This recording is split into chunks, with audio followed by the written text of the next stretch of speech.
Here I'm going to connect geography and terrorism, both of which are nothing new, but together you see more and more geographers who are studying and trying to understand terrorism. Why? Because like most things we've talked about this semester, these shifts, these rapid changes, you've seen increases in the number of terrorist events that have been recorded since 2000.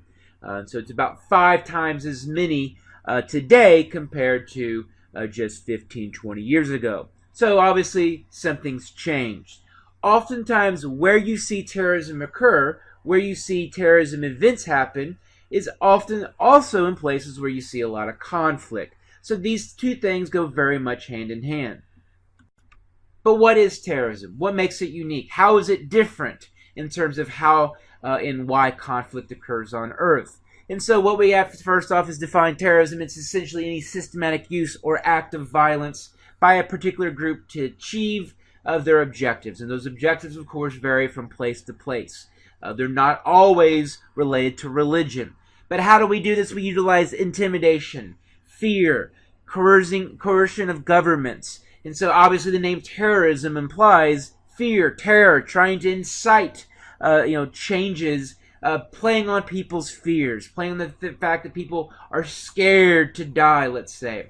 And so when we think about terrorism, what makes it unique? How do we typically fight conflicts historically? Let's just go back to the American Revolution. We get in our little different coats, the red coats versus the non-red coats, and we all stand in line, and then we just shoot each other as we march towards each other. Go to the Civil War, same idea, but now we're wearing blue coats and gray coats. But nonetheless, in these different conflicts, there's rules of war. You don't shoot the upper level, the leaders, the generals. You definitely don't shoot women and children. You just don't go off randomly killing people who aren't involved in the conflict. We look at terrorism today, that's definitely not the case. So you look at terrorism, the idea is civilians, non-military people, ordinary people are the targets. So all that is playing up on fear. We go to World War II, World War I, all the 20th century conflict. You had state versus state, countries in alliances of countries versus other alliances in countries. It was a clearly defined competition. You had one group versus another group, and these were state entities, countries. Today with terrorism, it's individual groups who aren't part of states, more often than not, who are individuals within a state, are actually within multiple states. And so you have these individual groups who are isolated, living in different states, and so it's different in terms of how conflict occurs, and so the solutions are going to have to be different, no doubt about that. And so these are often not state-supported groups. And so once again, the uniqueness is we're completely different in which how and why conflict occurs. It's not military versus military. It's now individual groups who are trying to create fear by attacking individuals who aren't part of military. Coffee shops, people flying in airplanes, people attending a movie, people going to the grocery store. And so it's all playing up on fear.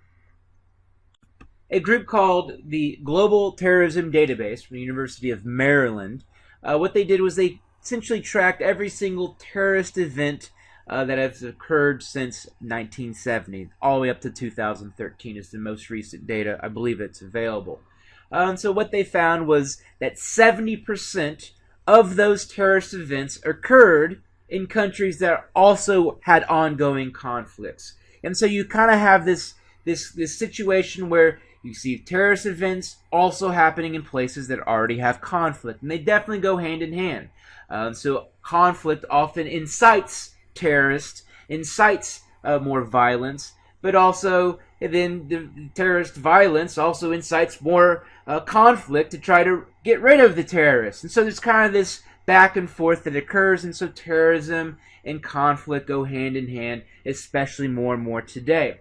Further evidence of this, of the 17,958 people who died in terrorist attacks in 2013, 82% were in one of the following countries: Iraq, Afghanistan, Pakistan, Nigeria, and Syria.